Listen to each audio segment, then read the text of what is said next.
Shalom, selamat pagi saudara-saudari yang terkasih dalam Tuhan Yesus Kristus. Kita bersyukur kalau pada pagi hari ini kita boleh kembali bersama-sama, sebagian boleh datang di hadapan Tuhan, kita boleh beribadah secara bersama-sama, tapi tanpa mengurangi kehikmatan juga untuk saudara-saudari yang juga boleh merasakan bersama-sama mengadakan ibadah online di rumah mereka masing-masing. Mari kita bersama-sama kita bangkit berdiri, kita mau persiapkan hati kita mau datang di hadapan Tuhan.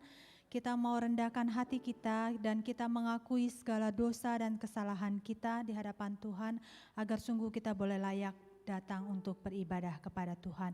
Mari kita saat teduh sejenak.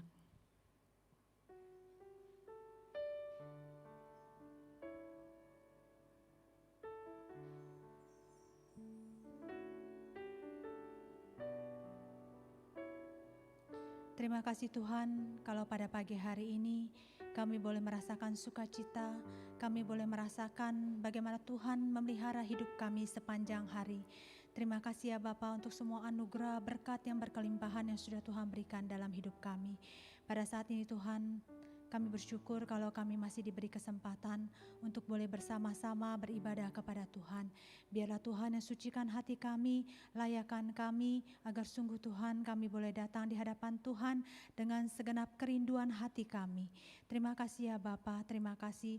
Biar Engkau yang berkati dan Engkau yang pimpin ibadah kami ini dari awal, pertengahan sampai akhir yang kami serahkan hanya di dalam nama Tuhan Yesus kami berdoa. Amin.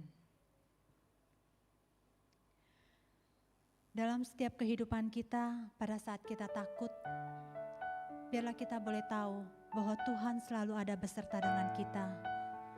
Pada saat kita cemas, pada saat kita bimbang, kita tahu Tuhan selalu menghibur kita.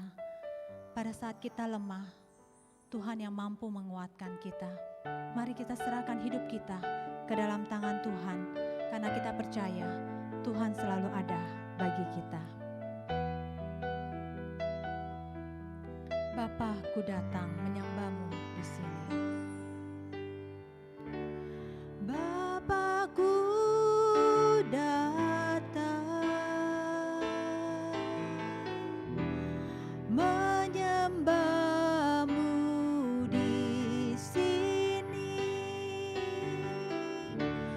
Ku percaya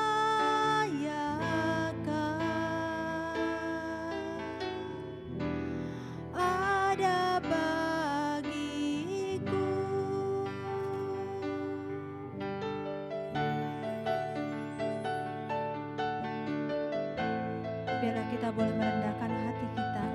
Kita mau datang di hadapan Tuhan. Kita mau menyembah dan memuliakan nama-Nya. Bapa, ku datang. Bapa, ku datang menyembah-Mu di sini. Ku percaya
usah takut, sebab Engkau Tuhan selalu sertaku.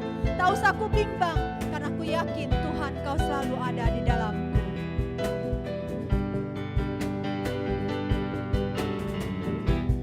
Tak usah ku takut, sebab Kau sertaku. Tak usah ku bimbang, Kau di dalamku.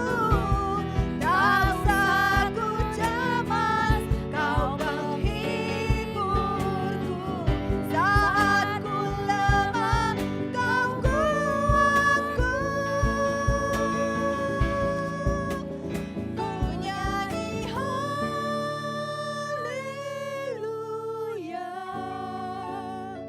ku nyanyi haleluya.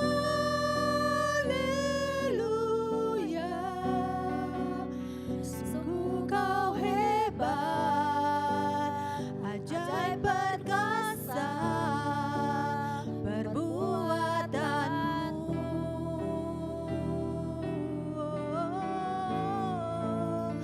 Ku nyanyi haleluya,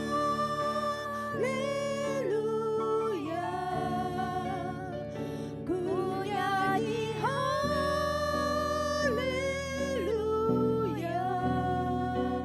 Sungguh Kau hebat, ajaib perkasa perbuatanmu. Ku nyanyi haleluya, ku nyanyi haleluya, ku nyanyi haleluya. Sungguh Kau hebat, ajaib perkasa perbuatanmu.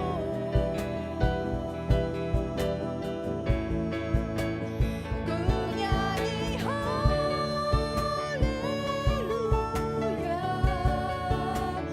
ku nyanyi haleluya. Sungguh Kau hebat, ajaib perkasa perbuatanmu. Di hidupku.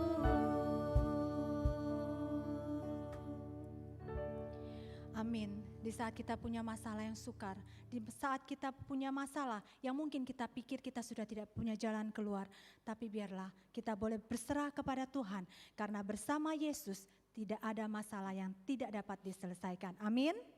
Amin. Mari kita bersama-sama, kita bersuka cita. Kita bersama Yesus, kita mau melakukan semua perkara yang besar, semua perkara yang besar.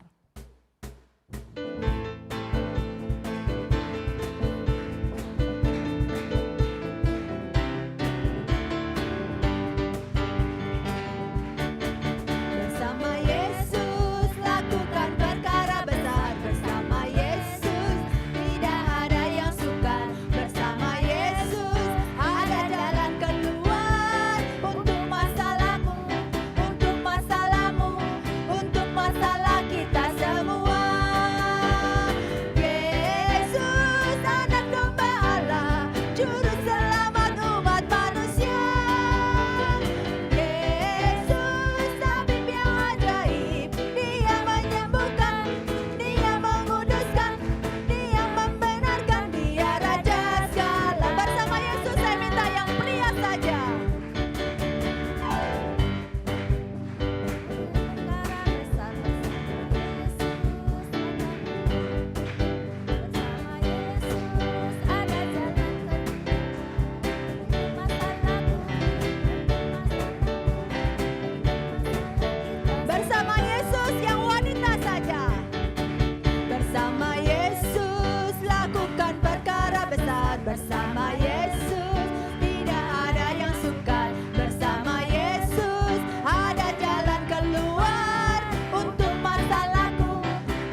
kasih, silakan duduk. Mari kita mempersiapkan hati kita mau mendengarkan firman Tuhan yang pagi ini akan disampaikan oleh Pendeta Rusdi Japri dengan tema Rasa yang Tidak Aman. Mari kita siapkan hati kita mau mendengarkan firman Tuhan, kita angkat pujian sepanjang jalan anugerah.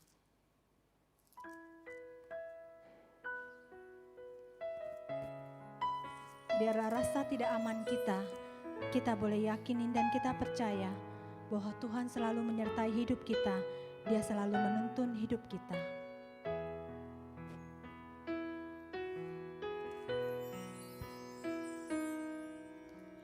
Kaulah Tuhanku, penuntun hidupku, di gunung, di lembah, menyertai selalu, di lautan manusia, Kau mengenaliku, janji-Mu tak berubah, berkat-Mu di hidupku,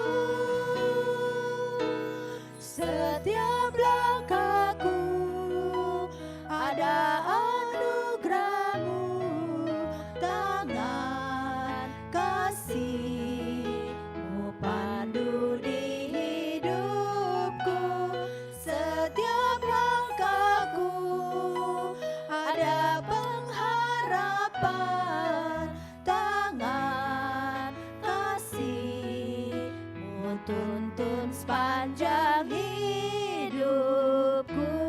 Kaulah Tuhanku, penuntun hidupku.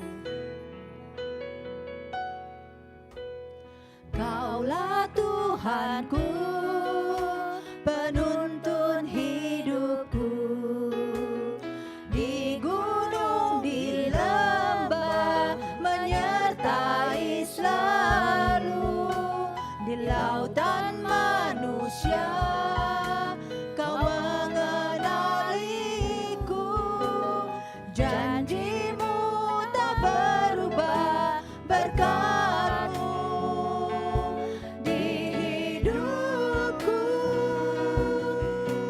setiap langkahku ada anugerah-Mu, tangan kasih-Mu pandu di hidupku, setiap langkahku ada pengharapan, tangan kasih-Mu tuntun sepanjang hidupku, setiap langkahku ku tahu ada anugerah-Mu Tuhan, setiap langkahku ada anugerah-Mu, tangan kasih-Mu pandu di hidupku, setiap langkahku ada pengharapan, tangan kasih-Mu tuntun sepanjang hidupku.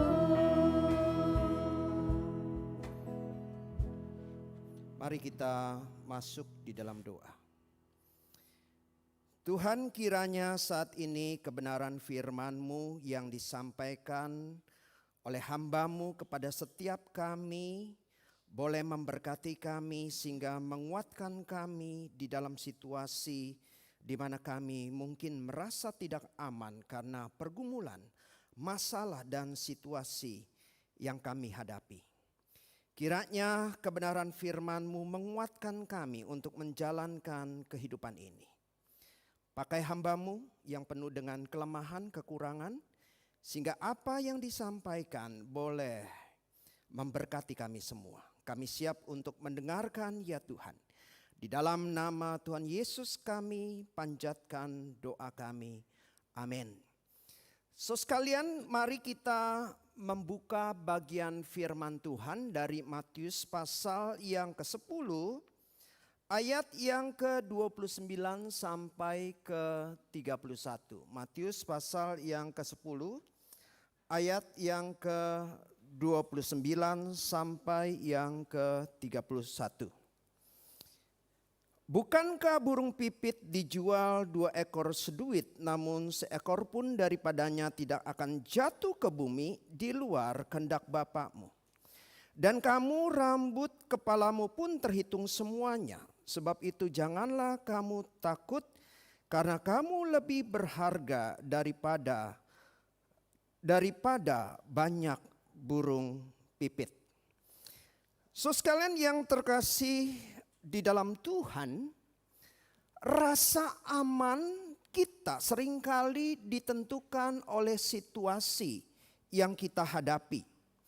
Kalau situasinya baik, lancar, terkendali, kondisi kita dalam kondisi yang sehat, kita merasa aman di dalam hati kita. Tetapi jikalau situasinya adalah situasi yang buruk, banyak masalah, banyak kesulitan, kita sedang mengalami sakit, maka ada perasaan tidak aman di dalam hati kita. So sekarang kalau diumpamakan seperti sebuah perahu di tengah lautan. Kalau laut itu tenang, maka perahu itu berjalan dengan tenang. Tetapi ketika laut itu berombak begitu kencangnya, maka perahu itu juga berombak begitu kencangnya. Jadi seringkali rasa aman kita tergantung situasi seperti apa yang kita hadapi. Nah mungkin sekalian saat pandemi seperti ini kita juga merasa tidak aman sekalian. Sebagai seorang pegawai kita merasa tidak aman. Saya masih bisa bekerja enggak di perusahaan ini? Atau jangan-jangan saya di PHK. Sebagai pemilik toko, berapa lama saya bisa bertahan kalau situasinya seperti ini, sepi sekali. Saya bisa bertahan enggak? Ada perasaan tidak aman. Seorang pengusaha mungkin berpikir dalam kondisi ekonomi yang semakin merosot karena pandemi seperti ini, perusahaan saya bisa bertahan atau tidak. Seorang pelayan kesehatan atau itu dokter atau perawat ketika mereka melayani orang-orang yang sakit, ada perasaan yang tidak aman. Saya tertular enggak oleh COVID-19 ini?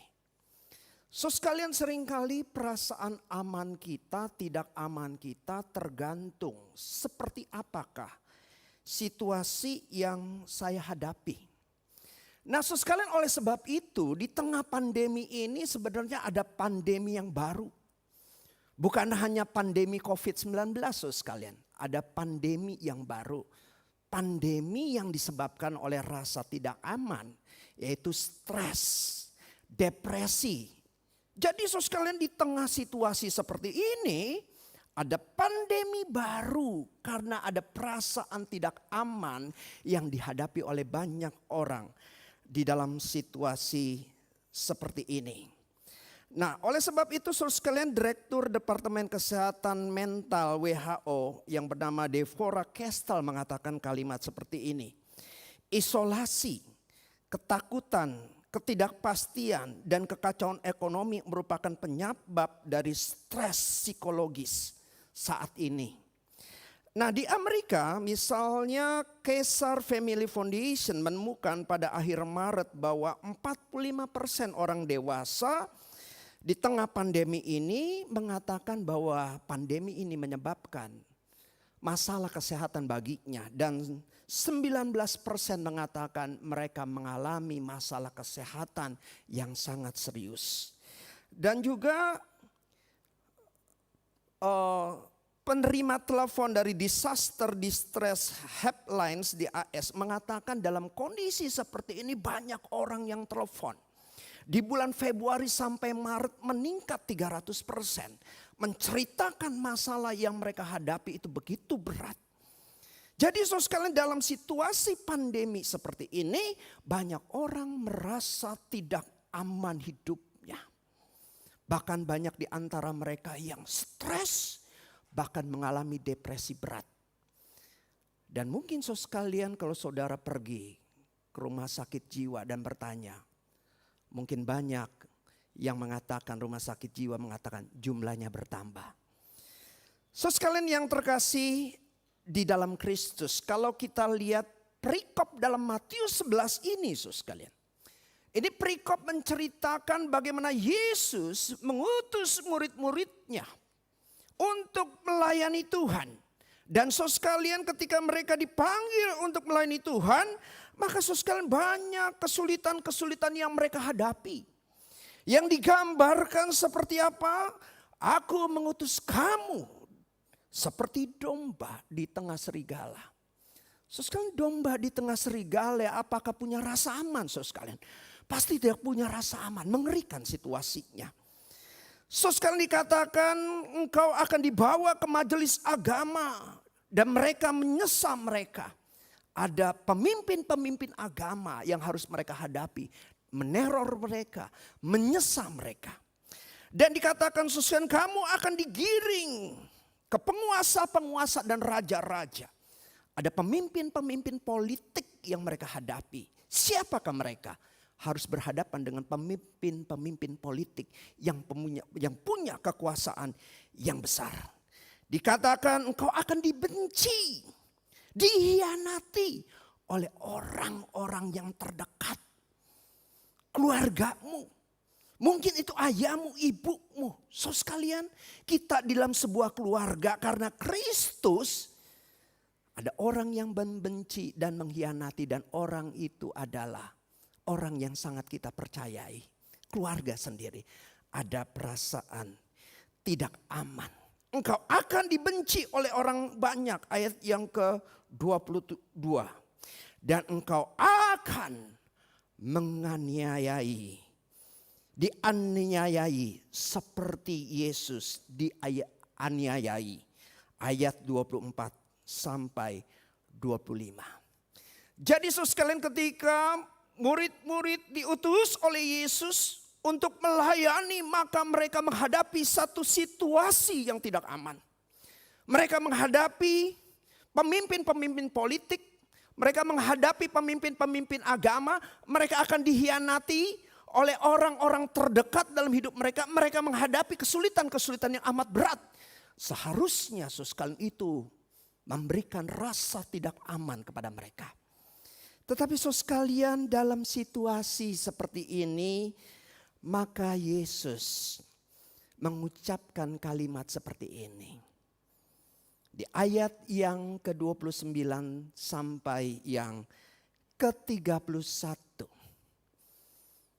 Di dalam situasi yang sulit, memberikan rasa tidak aman, seringkali kita memandang kepada situasinya.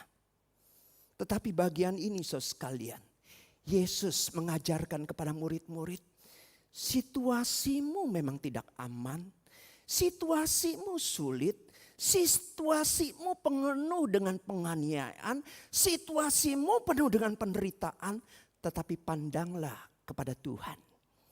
Nah sekarang pada bagian ini, apa yang kita bisa pelajari? Pertama saudara sekalian, segala situasi itu berada di dalam kedaulatan Allah.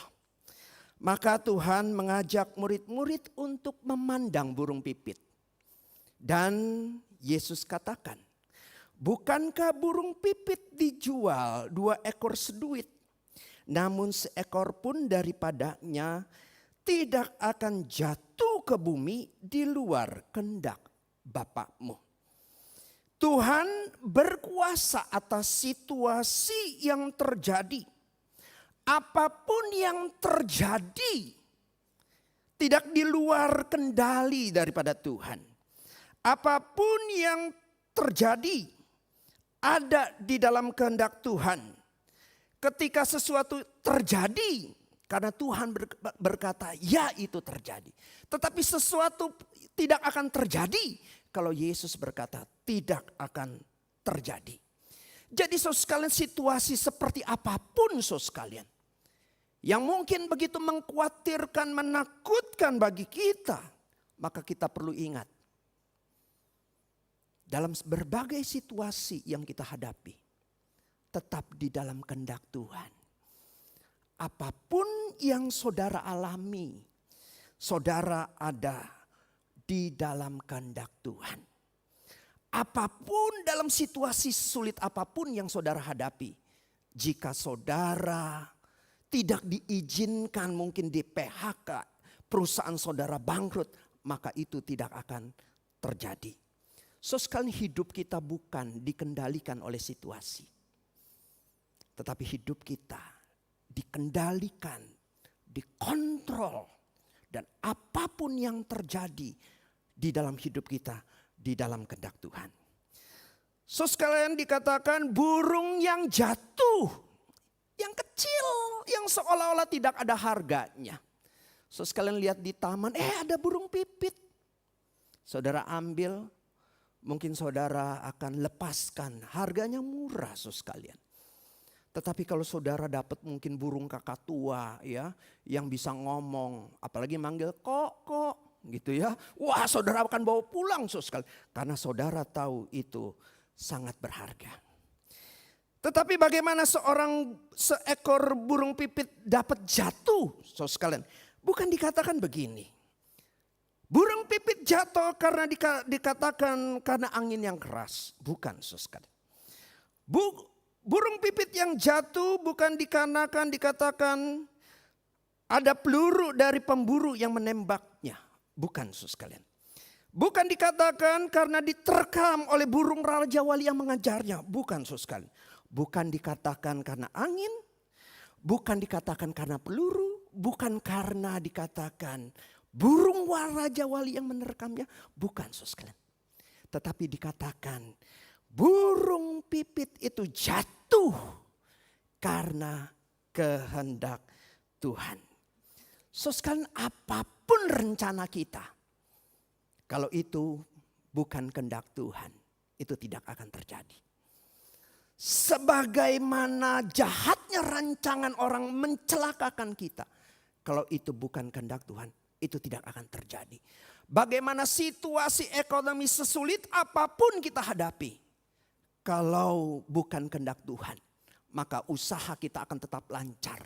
Kita tetap tidak akan di PHK. Karena bukan situasi yang terjadi itu di luar kontrol, di luar kehendak Tuhan. So sekalian beberapa waktu lalu sekalian di rumah sakit Ananta Purwokerto, itu ada seorang pasien yang lompat dari lantai 3. Memang pasien ini ada gangguan secara psikologi ya, apalagi mungkin pandemi seperti ini, bikin dia khawatir.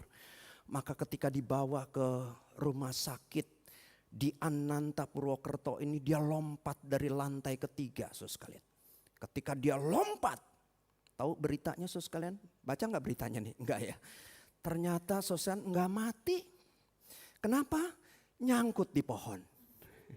Jadi hidup sekalian ya. Jadi kalau memang bukan kehendak Tuhan, rencana dia untuk melakukan sesuatu yang jahat tidak akan terjadi.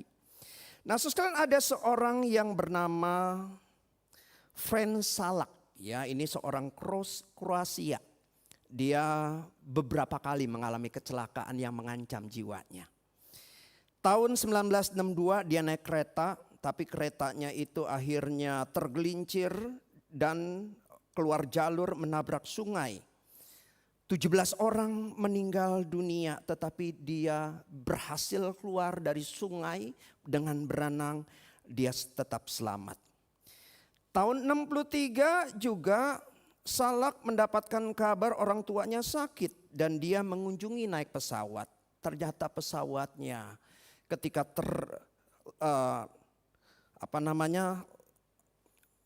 take off ya, pintunya terbuka sekalian. Dia salah satu yang jatuh.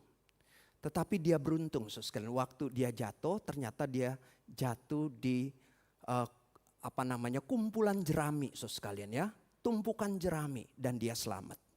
Itu tahun 1963. Tahun 1966 Salak juga naik bis. Ternyata bis yang ditumpanginya meluncur dari jalan dan mengakibatkan 4 orang tewas. Dan dia selamat. Tahun 1970 dia juga mengalami insiden mobilnya terbakar saudara sekalian. Tetapi dia berhasil keluar dengan luka-luka. Dia selamat. Tahun 1975 ia kembali dalam perjalanan menaiki sebuah mobil. Dan mobil yang ditumpanginya meledak. Dia juga bebas. Lepas dari kematian. Tahun 95 ia tertabak bis ya. Dan dia selamat. Dan terakhir di tahun 96 ia mengalami kecelakaan hebat. Membuatnya terlempar dari tempat duduknya. Dan meluncur dan di situ ada jurang yang dalamnya 90 meter. Dan ada sebuah pohon, dia memegang pohon itu. Dia selamat saudara sekalian. Jadi 7 kecelakaan dia mengalami selamat. Ya, dia tidak meninggal dunia. Nah saudara sekalian ada tetangganya diwawancarai. Terus tetangganya bilang, kalau saya semobil atau kalau saya pesen tiket pesawat. Dan kalau saya tahu Friend Salak juga pesen tiket pesawat. Saya akan membatalkannya katanya ya. Karena dia tahu dia mengalami kecelakaan berkali-kali. Dan juga saudara sekalian ternyata dia juga beruntung saudara sekalian. Dia pernah tahun 2003 dia dapat lotre. Itu sebesar 960.000 US dollar ya. Kalau waktu itu dikusin 14 miliar. Jadi orang ini adalah orang yang beruntung. So sekalian mau nasibnya seperti Friend Salad? 7-nya gak mau Pak, 1-nya saya mau ya, yang dapat lotre mau ya. Nah so sekalian yang terkasih dalam Kristus, dia mengalami bertubi-tubi kecelakaan. Tetapi jikalau itu bukan kehendak Tuhan, maka dia tetap selamat. Tidak ada sesuatu yang terjadi dalam hidupnya. Oleh sebab itu saudara sekalian di dalam situasi seperti ini, situasi yang sulit, maka jangan kita dikalahkan oleh keadaan sehingga kita putus asa. Saya kena penyakit ini, saya tidak memiliki pengharapan.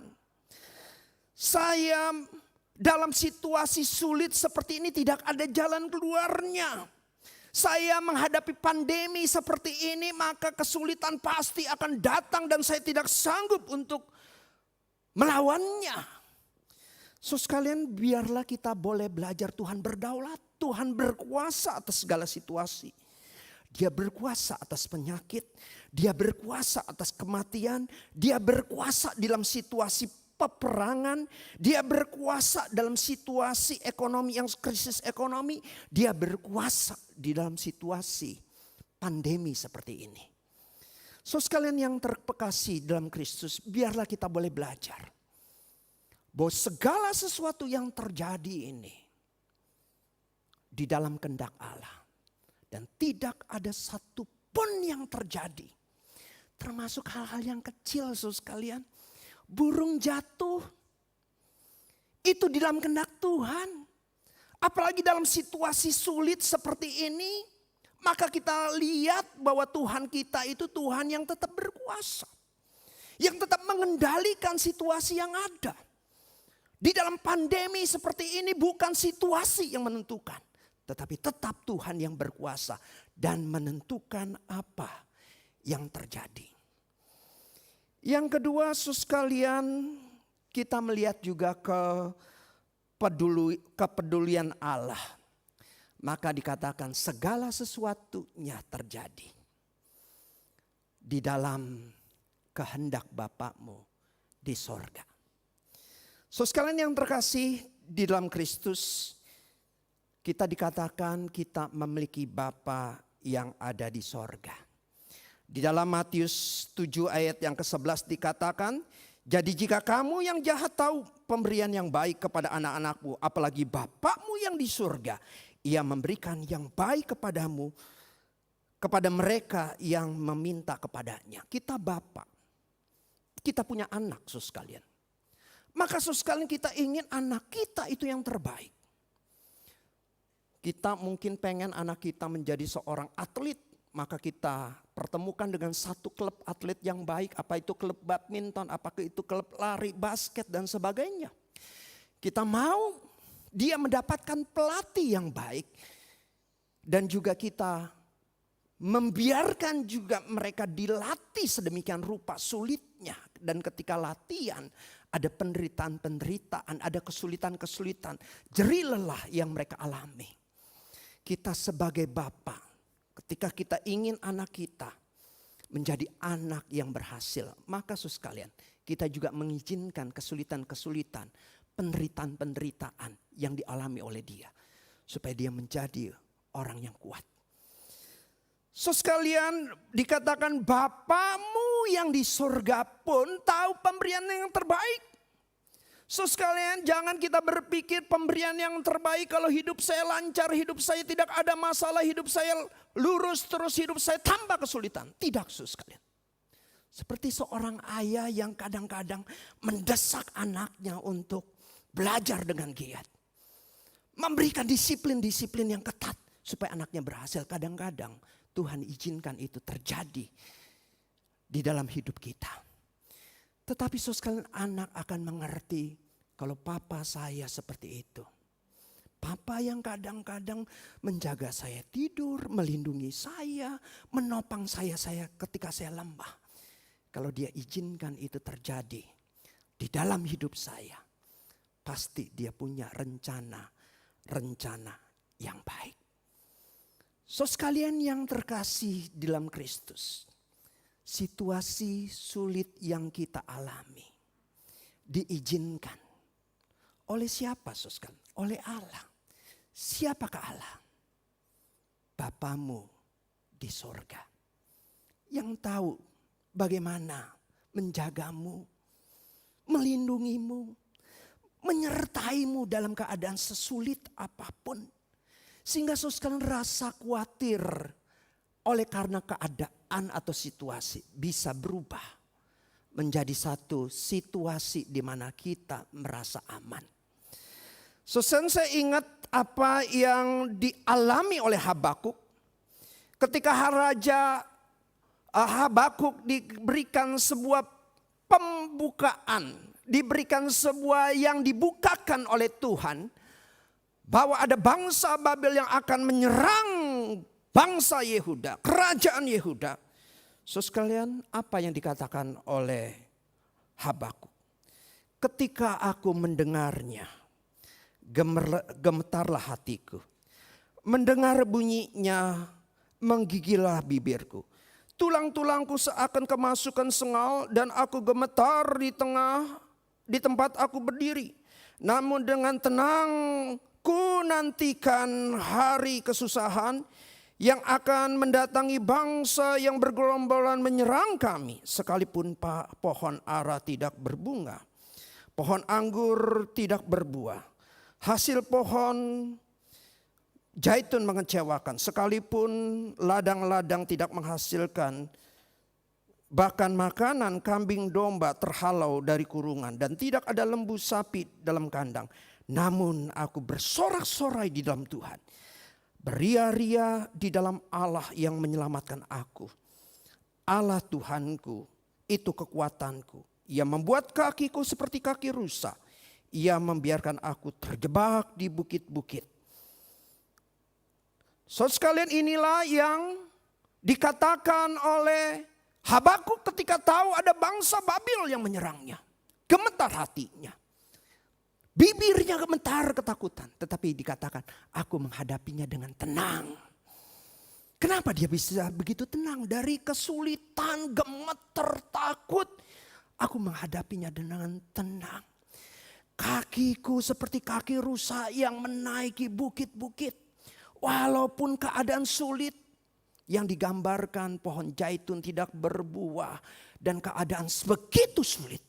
Aku tenang menghadapinya. Karena aku memiliki Tuhan yang menyertai hidupku. So sekalian yang terkasih dalam Kristus. Kiranya dalam situasi seperti ini. Kita gemetar. Kita takut. Tapi kiranya kita ingat. Pandanglah kepada Tuhan. Yang berdaulat atas segala sesuatunya. Yang peduli. Dia Bapa kita. Dan kita berharga daripada burung pipit. Dia akan menjaga, melindungi kita. Kalau kita menghadapi kesulitan pun, kaki kita akan ditegakkan. Hati kita akan ditenangkan. Dan kita disanggupkan untuk melewati kesulitan yang ada. Jangan pandang kepada situasi. Pandang kepada Tuhan yang menguasai situasi. Mari kita masuk dalam doa. Bapa, kami bersyukur untuk firman-Mu yang boleh mengajarkan kami sekali lagi. Di tengah situasi di mana kami merasa tidak aman. Mungkin masalah hidup kami, penyakit kami, dan di dalam situasi pandemi seperti ini. Ajarkan kami ya Tuhan. Engkau yang berdaulat. Kalau burung pipit Engkau pelihara dan apa yang terjadi dalam burung pipit di dalam kendali-Mu. Kami jauh lebih berharga. Karena itu kami boleh memandang kepadamu. Penyelamat kami, penopang kami, penjaga kami, penguat kami di tengah situasi sulit yang kami hadapi. Terima kasih untuk firman-Mu. Di dalam nama Tuhan Yesus kami bersyukur dan kami berdoa. Amin.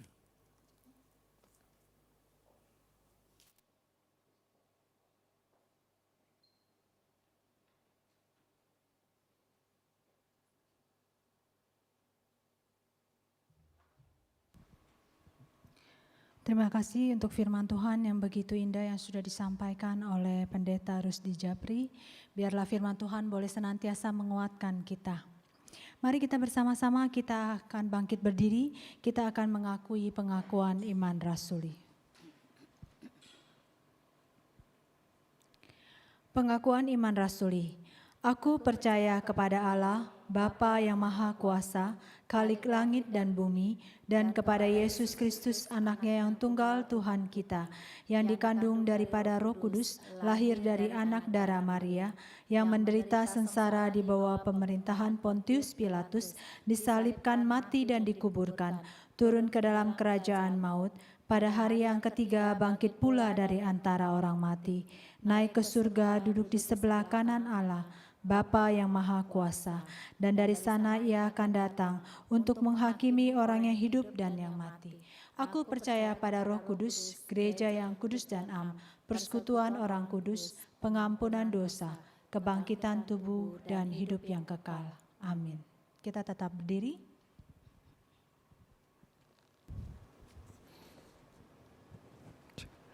Bapak Ibu sekalian, mari kita sama-sama tetap berdiri dan menaikkan doa syafaat kita. Yang pertama, mari kita berdoa untuk memohon belas kasihan Tuhan untuk 5 provinsi yang memiliki kasus positif COVID yang tertinggi di dalam kurun waktu terakhir.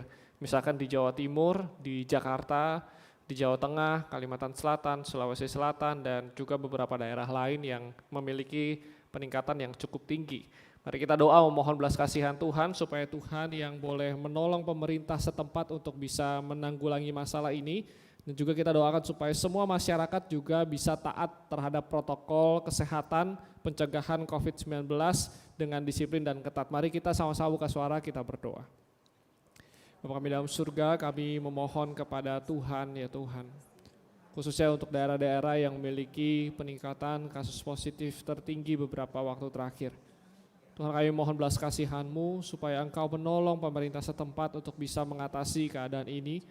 Tidak hanya itu Tuhan, kami mohon juga supaya setiap masyarakat yang ada boleh ikut serta di dalam menjaga dan memelihara kesehatan masing-masing, menjaga satu sama lain lewat melakukan protokol kesehatan yang ketat dan disiplin. Kami memohon supaya Engkau yang memakai juga aparat-aparat di dalam mendisiplinkan masyarakat yang mungkin masih belum melakukan protokol kesehatan dengan baik. Tuhan, kami mohon belas kasihan-Mu dan Engkau yang menolong kami memimpin setiap kami. Terima kasih Tuhan, hanya di dalam nama Tuhan Yesus kami berdoa. Amin. Berikutnya juga mari kita berdoa untuk memohon pertolongan Tuhan untuk bangsa dan negara kita Indonesia agar terhindar dari gelombang baru penularan COVID-19 di tengah adaptasi kebiasaan baru yang kita sedang lakukan sekarang. Mari kita juga doakan untuk pemulihan secara nasional di sektor kesehatan, ekonomi, sosial, dan pendidikan, dan banyak aspek-aspek bangsa kita lainnya yang juga masih dalam kondisi pemulihan. Dan mari kita juga berdoa untuk kesolidan atau kerjasama dari pemerintah, dari presiden dan beserta dengan jajarannya juga boleh bersama-sama bahu-membahu di dalam menanggulangi permasalahan ini. Mari kita berdoa untuk meminta pertolongan Tuhan. Bapa kami dalam surga, kami mohon juga belas kasihan Tuhan, memohon pertolongan Tuhan untuk masalah yang ada di bangsa kami akibat dari pandemi COVID-19 ini. Banyak masalah terjadi mulai dari sektor ekonomi, ada di sosial juga, di dalam pendidikan bahkan kami harus membangun kebiasaan-kebiasaan baru yang sebelumnya mungkin kami tidak pernah lakukan. Tuhan, kami berdoa supaya Engkau yang menolong Tuhan di dalam masa-masa ini, supaya kami sama-sama bisa menjaga satu sama lain dan juga kami boleh terhindar dari gelombang 2 atau dari kasus yang meningkat lagi, supaya kami di hari-hari ke depan bisa sama-sama menghidupi hidup yang bersih, yang saling menjaga satu sama lain. Dan juga kami berdoa untuk pemerintah dari Presiden Joko Widodo beserta dengan jajarannya, kiranya Tuhan Engkau pakai mereka, berikan mereka hikmat, berikan mereka kesehatian untuk menanggulangi masalah ini. Kami berdoa, kami bersyukur hanya di dalam nama Tuhan Yesus. Tuhan kami Yesus, kami berdoa, kami setelah menaikkan doa kami kepada Engkau ya Tuhan, kami mohon supaya Engkau yang menjawab doa kami. Sebagaimana firman yang sudah disampaikan oleh hamba-Mu, kami tahu, yakin Engkau berdaulat atas semua ini. Engkau memegang kendali di dalam kasih-Mu kepada setiap kami. Memang bukanlah hal yang salah apabila kami terus bergantung kepada Tuhan, apabila kami terus menaruh iman kami kepada Tuhan dengan teguh, berpegang kepadamu dengan sebuah keyakinan bahwa Tuhan pasti menolong kami dan Tuhan pasti memampukan kami untuk melewati hari-hari yang susah ke depan. Tuhan, kami berdoa, Engkau yang pimpin setiap kami. Tuhan, kami juga di akhir ibadah ini, nanti saat kami akan keluar dari ruangan ibadah ini, kami akan memberikan persembahan kepadamu.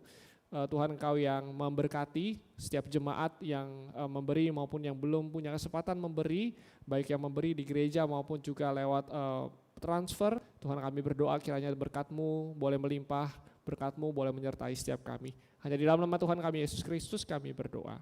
Amin.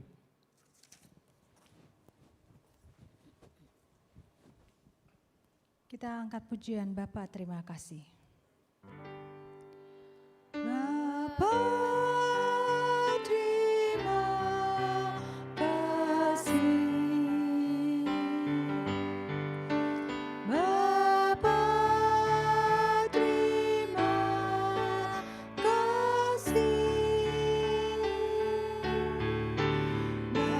Bapa di dalam surga, puji terima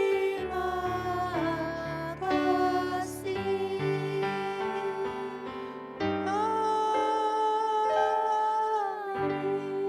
Amin.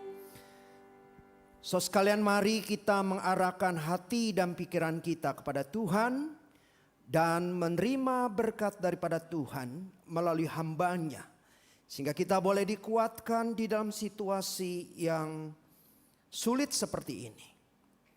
Kiranya kasih daripada Allah Bapa, kasih daripada Tuhan Yesus Kristus dan pimpinan penyertaan dari Roh Kudus menyertai saudara sekalian dalam setiap kondisi, termasuk kondisi yang sulit ini. Ada topangan dari Tuhan, kekuatan daripada Tuhan, dan iman yang teguh daripada Tuhan, sehingga saudara boleh memandang Tuhan yang berdaulat atas segala sesuatunya dari hari ini sampai selama-lamanya. Amin. Amin. Amin. Amin.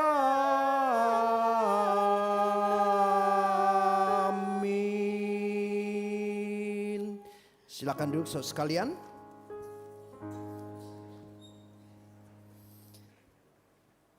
Saudara sekalian, ada beberapa pengumuman. Yang pertama, saudara sekalian, bagi saudara sekalian yang ikut kelas berakar, sesi ini adalah sesi yang kedua, yaitu keselamatan dan jaminan keselamatan. Akan dimulai jam 11 siang, nanti dipimpin oleh Pendeta Stephen Paul. Ya, ini ada Zoom-nya, nanti ID-nya dan juga password-nya, meeting ID-nya, saudara sekalian yang ikut kelas berakar ini akan diinformasikan. Yang kedua, saudara sekalian, bagi saudara sekalian yang ikut kelas bimbingan pranika, akan dibuka dan bimbingan ini akan dilaksanakan selama 8 kali pertemuan. Yang ingin mendaftarkan bisa menghubungi tata usaha maupun ke Pendeta Stephen Paul. Dan juga saudara sekalian, WCC akan mengadakan acara sharing via Zoom hari Rabu tanggal 22 Juli pukul 7 malam ya. Jadi 22 Juli pukul 7 malam. Nah, nanti di hari Rabu ini ya, tanggal 22 Juli ini akan membahas satu tema yang diadakan oleh gereja GKA. Jadi saudara sekalian juga diminta untuk mengikutinya hari Kamis lalu tanggal 16 Juli ya, dengan tema Good Merit in the Midst of Difficult Situation. Ya, jadi bagi saudara sekalian yang sudah ikut dan didorong untuk ikut pada hari Rabu tanggal 22 Juli ini untuk boleh bersama-sama sharing sehingga saudara sekalian yang berkeluarga boleh dikuatkan menghadapi situasi-situasi yang sulit seperti ini ya. Itu saja pengumumannya. Terima kasih.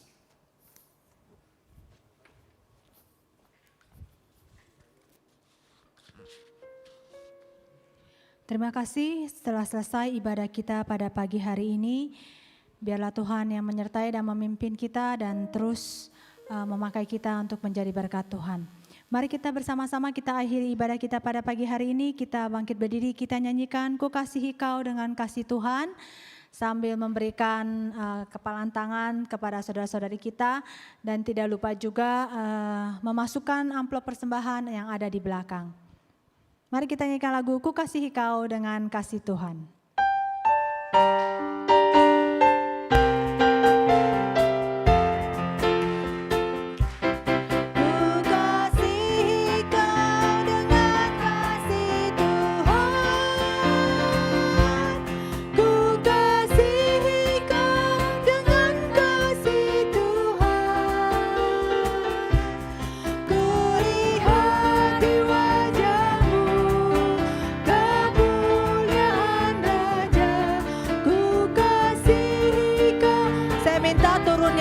Satu-satu ya, jangan bergerombolan ya.